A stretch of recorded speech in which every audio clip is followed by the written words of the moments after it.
मस्त मजा आ रहा है ना यहाँ पे। मजा तो आ रहा है। हाँ और तो डांस मस्त। भी हो गया हमारा बढ़िया। गिर भी गई मैं, लग अरे भी गई मेरे। हाय बड़ी, मेरे को समझ में नहीं आता हंसूं या रोऊं। गाइस देखो डेकोरेशन बढ़िया हो रखी है।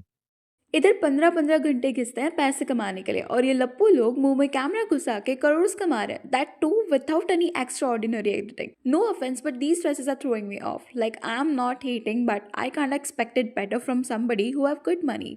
Dude, I don't follow them either, but this is a little too much now.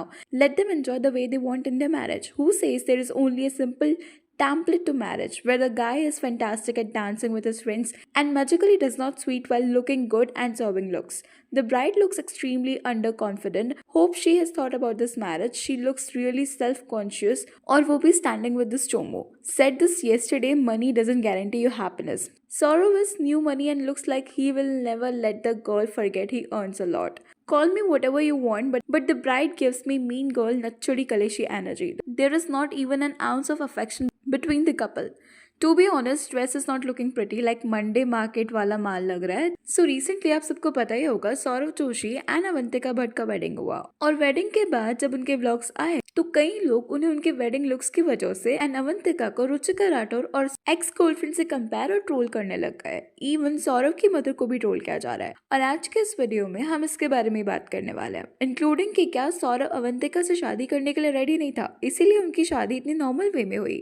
अभी मेरे फीड पे ऐसे कई रील्स आ रहे हैं जहाँ लोग उनकी शादी के बारे में अननेसेसरी बातें कर रहे हैं, जैसे दोनों भाई बहन लग रहे हैं. सौरव आज के दिन तो कोई अच्छा हेयर स्टाइल लुक किया होता, ऐसा लुक के साथ स्कूल एनुअल फंक्शन में परफॉर्म करने वाले बच्चे लग रहे हो.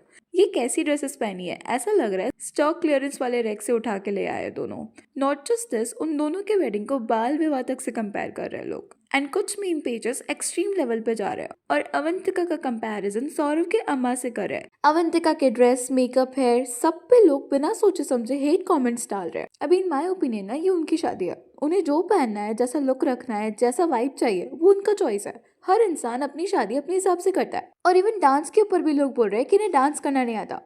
अपनी खुशी में दो लोग थोड़ा डांस कर रहे हैं, उसमें भी लोग क्रिंज ढूंढ रहे हैं. और अगर देखा जाए तो ऐसा ट्रोलिंग हम लोगों ने पहले भी देखा है, बस डिफरेंस इतना था कि लोग रुचिका को इसलिए टारगेट कर रहे थे क्योंकि पास में निश्चय ने टिकटॉक बनाने वाली लड़कियों को रोस्ट किया था और रुचिका खुद भी आज सिमिलर टाइप के रील्स बनाती है और इसीलिए लोग उन्हें हेट दे रहे थे. पर सौरव के केस में लोग बिना किसी सॉलिड रीजन के सिर्फ उसके लुक्स, आउटफिट्स, डांस और अवंतिका की पर्सनैलिटी को टारगेट कर रहे हैं, मतलब अननेसेसरी हेट दे रहे हैं. और अब ये ऑनलाइन बुलिंग जैसा लग रहा है. कुछ लोग अवंतिका को रुचिका से कंपेयर कर रहे हैं कि कौन बेटर डांस करता है, कौन ज्यादा प्रेजेंटेबल लगता है. बट ये कंपैरिजन भी टोटली मीनिंगलेस है. दोनों अलग पर्सनालिटीज है, अलग कंफर्ट जोन, अलग अपब्रिंगिंग.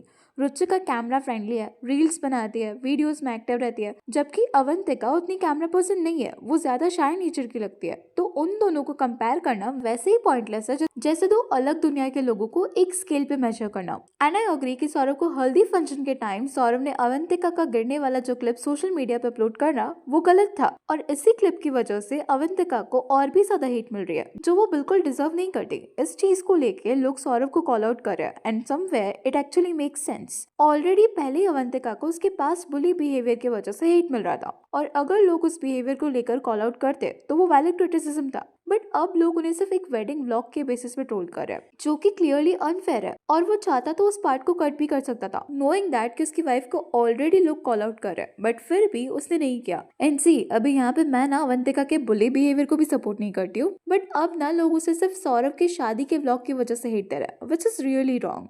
अभी मैंने ना एक और क्लिप भी देखा जहाँ पे सौरव की मम्मी अवंतिका को शादी से पहले ही कह रही थी कि खाना बना के तुम्हें खिलाना पड़ेगा, देख लो अच्छी तरह. And this is also problematic. खाना बनाना सिर्फ एक लड़कियों का काम नहीं होता और यहाँ पे सौरव की मम को देख के लग रहा था कि वो मेड रख रही हो, घर की बहू नहीं. सुनो, नहीं खाना बनाना है, देख लो अच्छी तरह.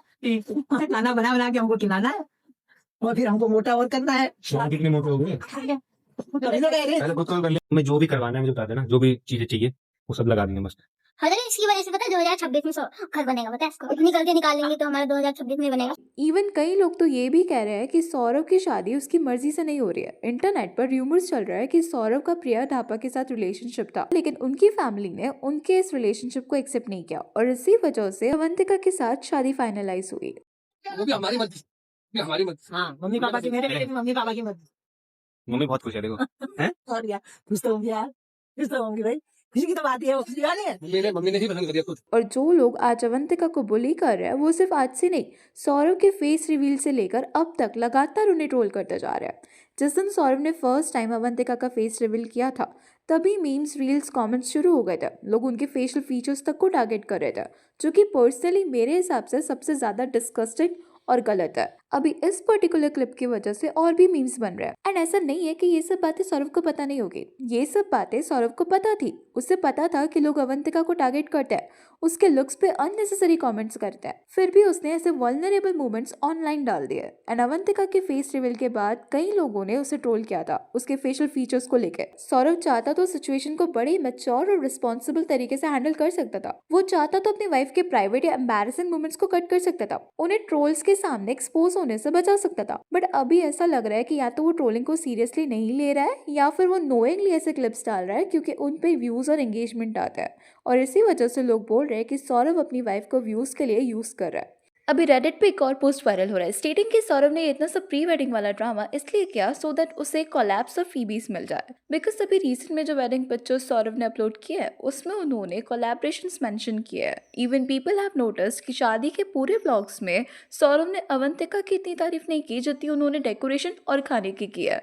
और ये चीज हमने तब भी नोटिस करी जब अवंतिका गिर के सौरव को अपनी चोट दिखा रही थी। At that time he didn't care about it, instead वो डेकोरेशन बता रहे थे। And because of which people are saying, I mean, they created so much pre-wedding content just to announce their wedding and indirectly let brands know they were open to collaborations. Normally, influencers keep it quiet or only work with selected brands, but they look like they accepted almost every brand they approached them. Even venue में शादी के dates तक proper नहीं लिखी हुई थी. Anyways, that's all for today. Please let me know your thoughts on this in the comment section. And अगर video अच्छी लगी तो please like, share and subscribe जरूर करें.